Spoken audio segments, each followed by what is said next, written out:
사랑하는 성도 여러분들에게 하나님의 놀라우신 은혜가 함께하기를 주님의 이름으로 축복합니다. 옛날에 한 상인이 낙타를 타고 사막을 건너고 있었습니다. 그는 길을 잘못 드는 바람에 물을 찾기가 너무나도 힘들었습니다. 태양은 뜨겁게 내리쬐고 입은 바짝바짝 말라 들어갔습니다. 그에게는 엄청난 금을 가지고 있었습니다.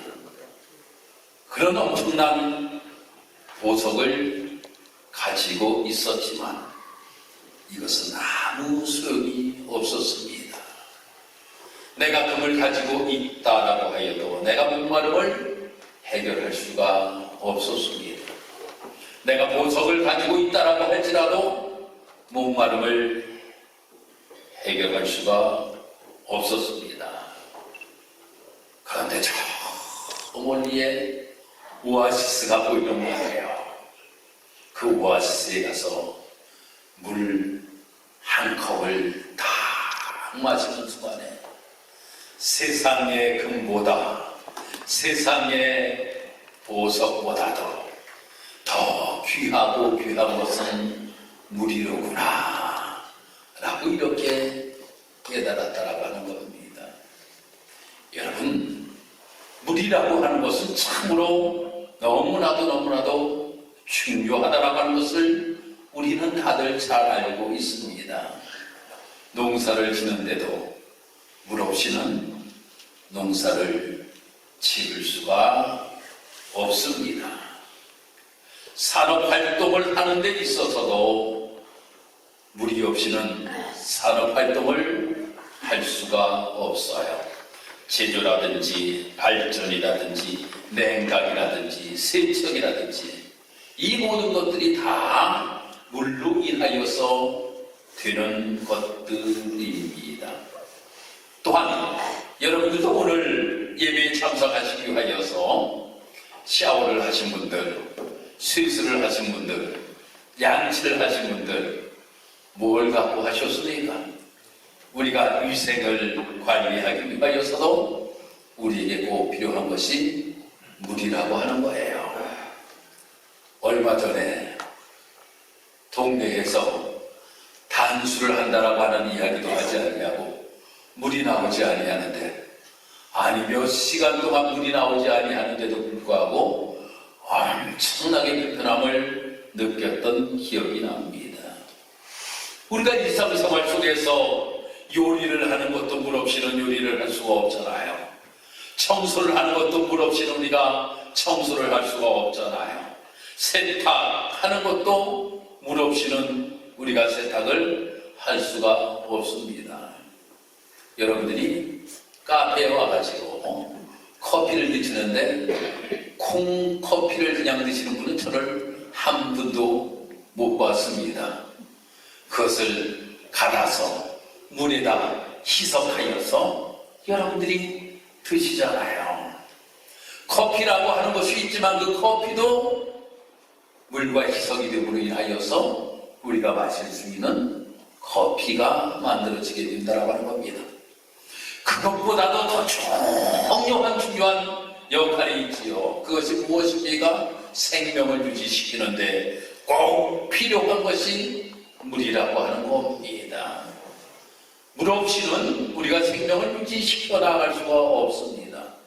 요즘 보면 정치인들이 단식을 하는 분들 여러분들 보셨죠? 그 단식을 함에 있어서도 그들이 꼭 먹는 것이 있습니다. 물을 먹어요. 단식을 하면서 물을 먹지 아니하면 며칠 내에 목숨이 끊어지는가 하면 3, 4일이면 목숨을 잃게 됩니다. 물 없으면 3, 4일이 지나고 나면 목숨을 잃게 된다고 하는 거예요. 목사님이 20일, 40일 금식을 합니다. 저도 14일 동안 금식을 한번 해보았습니다. 14일 동안 금식을 해보았는데 정말 물이 얼마나 중요한가. 저는 그래서 물을 엄청나게 사랑합니다. 물 없이는 못 살겠어요. 그래서 강단에도 항상 물을 올려놓으라고 제가 말씀을 드리는 거예요. 물이라고 하는 것은 그만큼 참으로 중요하다라고 하는 겁니다. 오늘도 우리가 본문의 말씀 보면 물에 관하여서 예수님께서 말씀하시는 장면이 기록이 되고 있습니다. 오늘 우리에게 말씀하시기를 뭐라고 말씀하시던가 하면 누구든지 목마르거든 내게로 와서 마시라 라고 이렇게 예수님께서 하시는 말씀이 오늘 본문의 말씀에 기록이 되고 있어요. 그런데 언제 예수님께서 이 말씀을 하셨는가? 명절 끝날에 예수님께서 말씀하셨다 라고 하는 겁니다. 그러면 이 명절이 언제인가 라고 하는 것이 중요하겠지요. 여기에는 명절로만 이야기 나왔는데 설날일까요? 추석일까요? 여러분들 언제입니까? 추석이에요? 성경에 유대인들의 명절인 초막절입니다. 이 초막절 마지막 날, 이 초막절, 이스라엘 백성들은 이 명절을 지키는데 얼마나 명절을 길게 지켰는가 하면 일주일씩 명절을 지냈더라고 하는 거예요. 일주일씩 명절을 지냈는데 명절 마지막 날 예수님께서 이렇게 말씀하셨어요. 그러면 초막절이라고 하는 이 마지막 날 왜 예수님께서 이 말씀을 하셨을까? 분명한 이유가 있다라고 하는 거예요. 무턱대고 예수님께서 누구든지 목마르거든 내게로 와서 마시라 라고 이렇게 말씀하시는 것이 아니라 분명한 거기에는 이유가 있기 때문에 예수님께서 말씀하셨다라고 하는 겁니다. 이 초막절에 그들이 행하는 의식이 있었습니다. 그들이 행하는 의식이 무엇인가 하면 실로암 못에 가가지고 물을 길러옵니다. 그리고 그 물을 길러다가 성전에다 붓습니다. 이 성전에다가 물을 붓는 이러한 의식을 그들이 행하였다라고 하는 많은 그녀들이 말입니다. 저 실로암 못에 가가지고 물을 길러다가 성전에다 갖다 붓는 거예요. 왜 이러한 일들을 하였을까요? 출애굽기 17장에 가서 말씀을 읽어보면 이 17장의 말씀에 이스라엘 백성들이 저 광야에서 삶을 살아가는 동안에 그들이 물이 없음으로 인하여 원망하기를 시작합니다. 물이 없어서 차라리 우리를 이곳에 보내지 아니하였으면 더 좋았을 텐데 라고 이렇게 이야기하면서 말입니다. 원망하는 그들의 모습이 바로 이 출애굽기 17장의 말씀에 기록이 되고 있어요. 제가 한번 17장 1절부터 제가 한번 읽어드리도록 하겠습니다. 이스라엘 자손의 온 회중이 여호와의 명령대로 신광야에서 떠나 그 노정대로 행하여 르비딤에 장막을 쳤으나 백성이 마실 물이 없는지라. 백성이 모세와 다투어 이르되 우리에게 물을 주어 마시게 하라. 모세가 그들에게 이르되 너희가 어찌하여 나와 다투느냐? 너희가 어찌하여 여호와를 시험하느냐?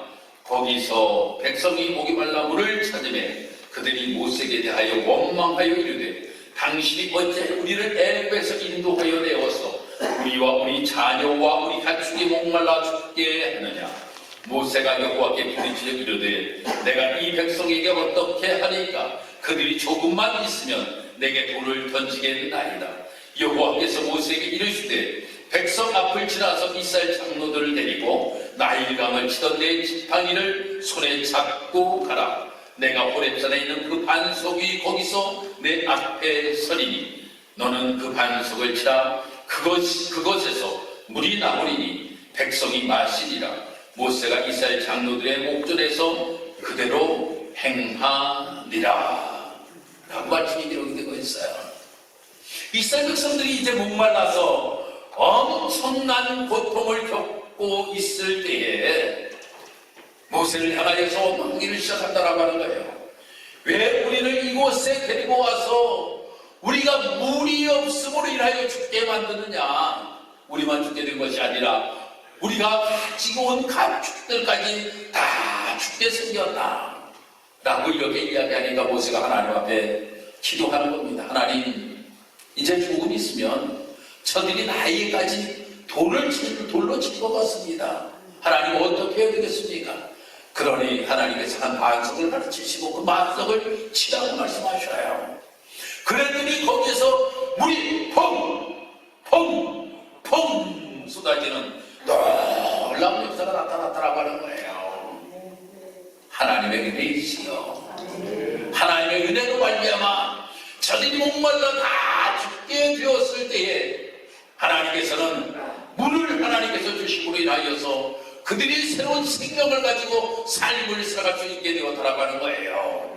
이것을 기념하기 위하여서 우리가 광야에서 삶을 살아가는 동안에 목말라 죽게 되었을 때에 하나님의 전적내로 말미암아 우리가 물을 얻어 삶을 살아가게 되었으니 감사합니다 라고 하는 의식을 저들이 행하기 위하여 초막절에는 저 실로암못에서 물을 길어다가 우리가 이렇게 물을 마시고 삶을 살아갈 수 있는 것, 이 물로 인하여서 우리가 농사를 지을 수 있는 것, 우리가 이 물로 인하여서 우리가 씻을 수 있는 것, 우리가 이 물로 인하여서 일상생활을 할 수 있는 모든 것들이 다 감사입니다 라고 하는 고백을 드리며 행하는 의식, 그들이 이 물의 의식을 행할 때에 예수님께서는 물에 관하여서 말씀하셨다고 하는 겁니다.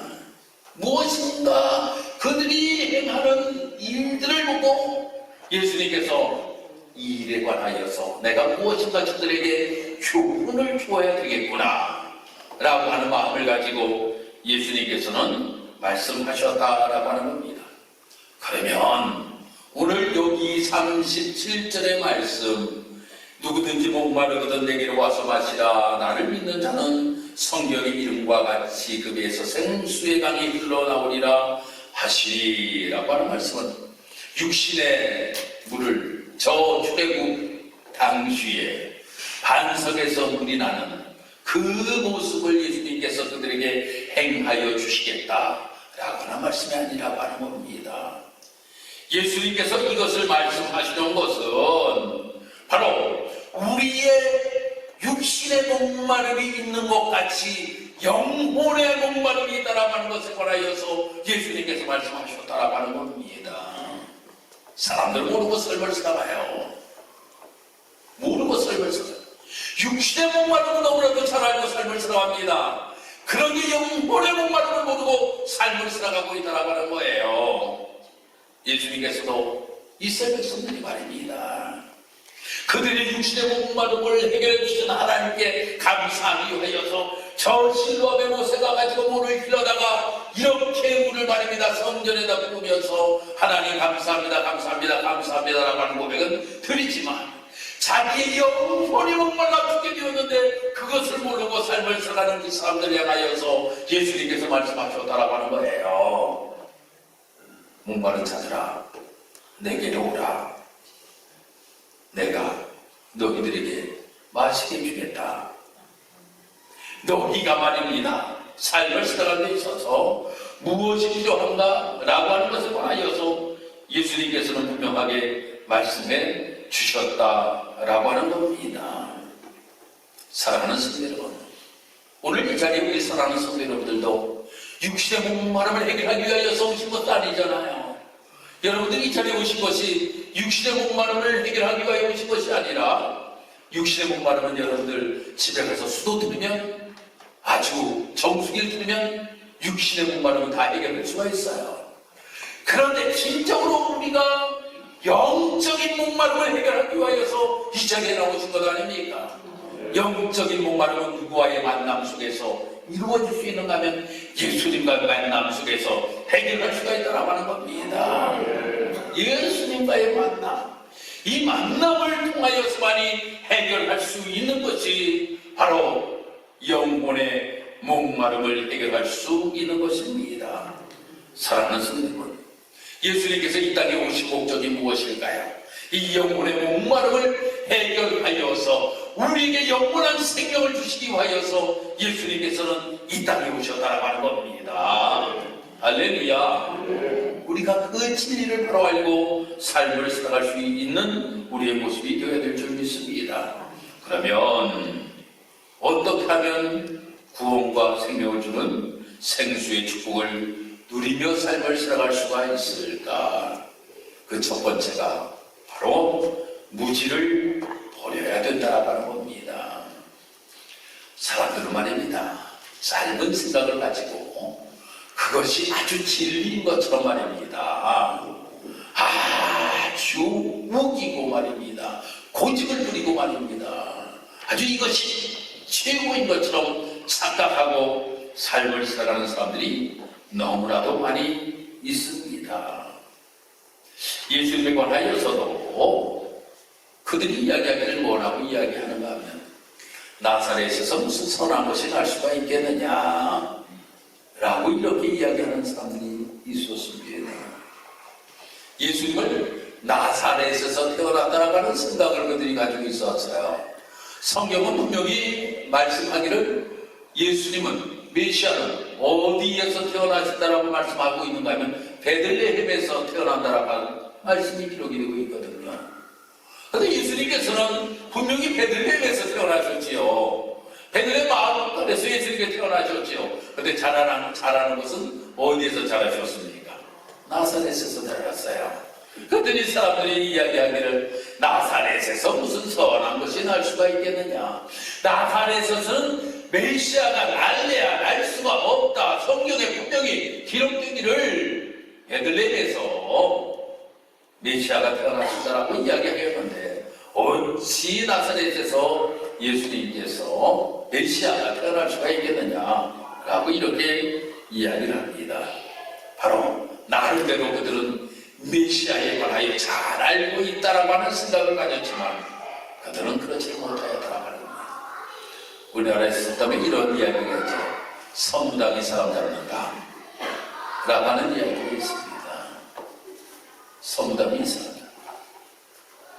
여러분들도 예전에는 치과에 가지 아니하시고 야매로 하신 분들이 많이 계셨어요.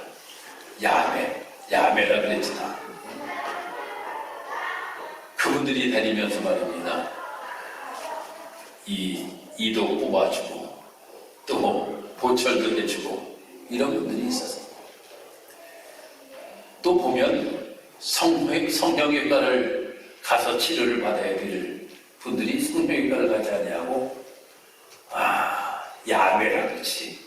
그 사람들에게 잘못 맞아가지고 얼굴이 이렇게 김진복이처럼 잘생겨야 되는데 이게 말이에요, 울퉁불퉁 아주 이상한 모습으로 살아가시는 모습도 우리는 보게 됩니다. 그런데 그 사람들이 이야기하기를 뭐라고 해요? 내가 친구라고 이야기해요. 항상 그러기 때문에 그 일을 하는 겁니다. 내가 친구라고. 의사들보다 내가 낫다고. 의사들보다 내가 낫다고.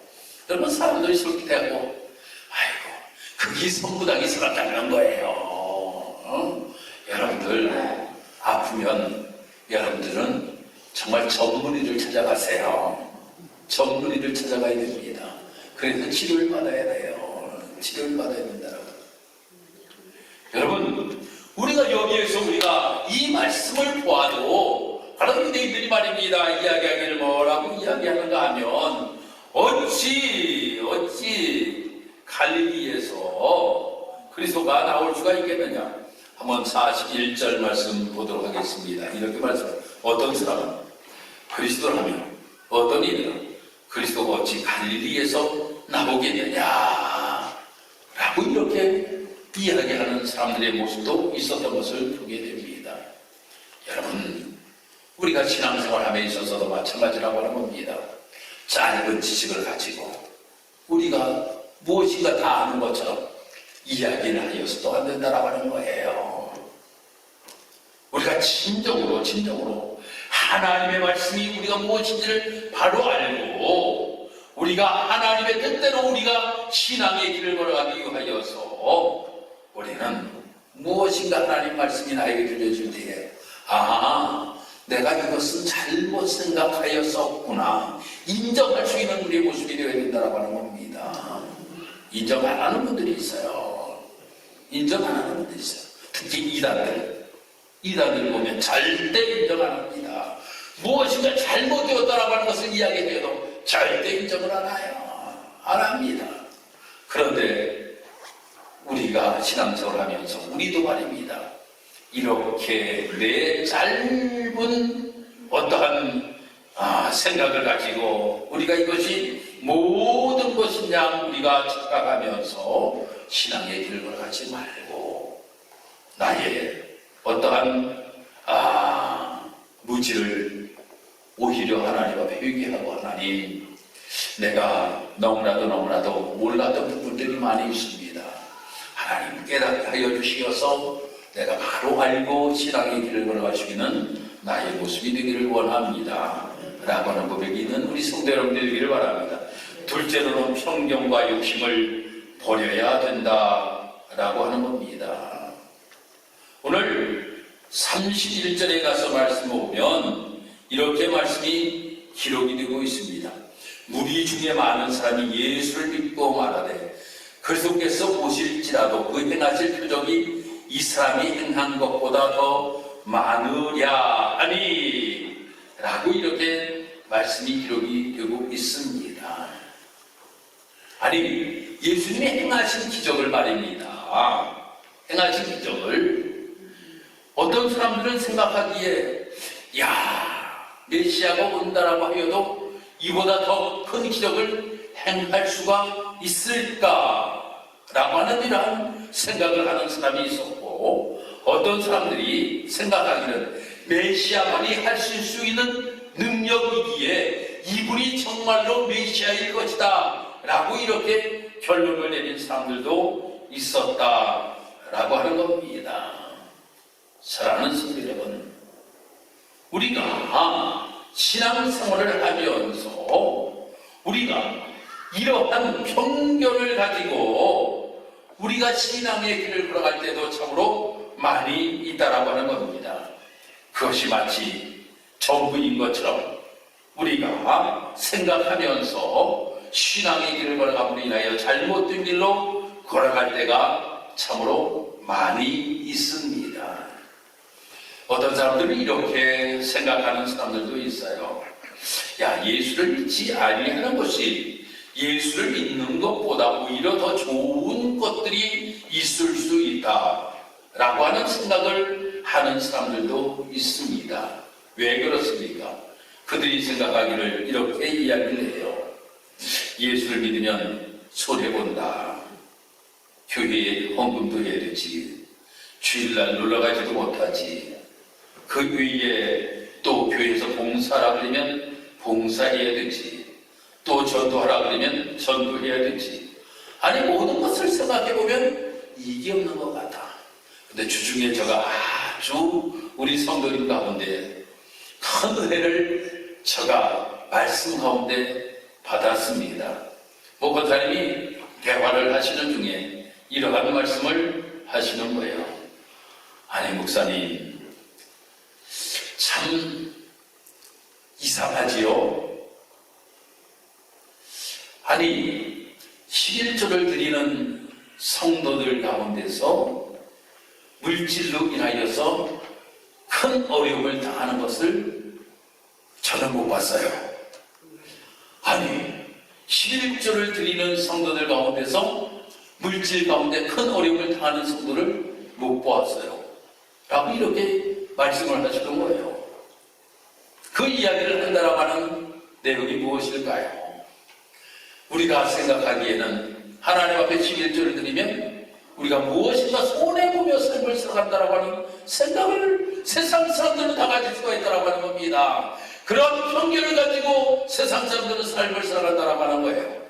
그런데 이상하지요. 하나님께서 채워주신다라고 하는 거예요. 하나님께서 넘치게 채워주신다라고 하는 거예요.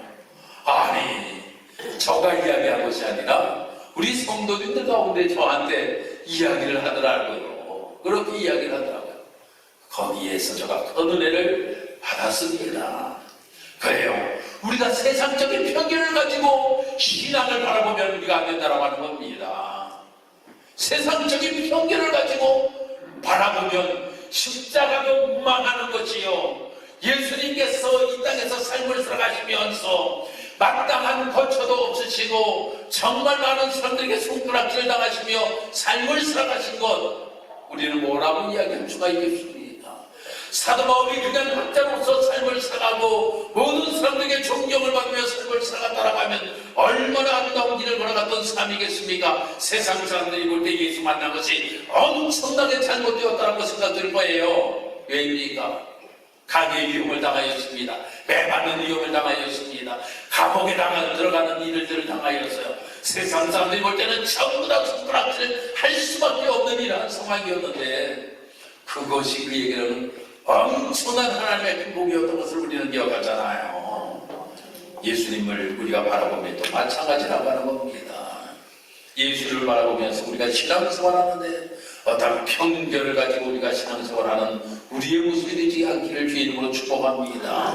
하나님 말씀이 하나님 말씀되게 우리가 분명히 기억하고 그 뜻대로 삶을 살아가면 하나님께서 우리들에게 그 은혜와 복을 베푸신다고 하는 것, 이것을 우리 사랑하는 성도님들 기억하시고, 오늘도 우리 사랑하는 성도님들, 우리가 영적으로 우리가 목말라 삶을 살아가는 우리들의 모습, 주님 앞에 나오는 인하여서 주님이 주시는 생수로 말미암아 우리가 정말 영적 목마름에서 완전히 해결되고 주님이 주시는 은혜와 복으로 충만한 삶을 살아갈 수 있는 저와 우리 사랑하는 모든 성도 여러분이 다 되시기를 주님의 이름으로 축복합니다. 할렐루야. 하나님 은혜와 사랑을 진심으로 감사합니다.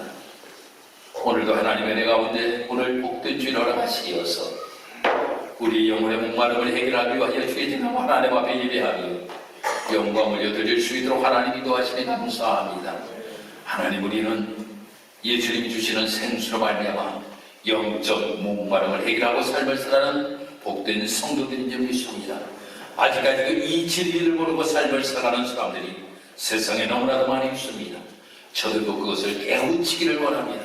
그러므로 말미암아 영적으로 죽어가는 영혼들이 예수님께로부터 생수를 공급받아 영원히 삶을 살아갈 수 있는 복된 삶이 될 수 있도록 주여 인도하여 주옵소서.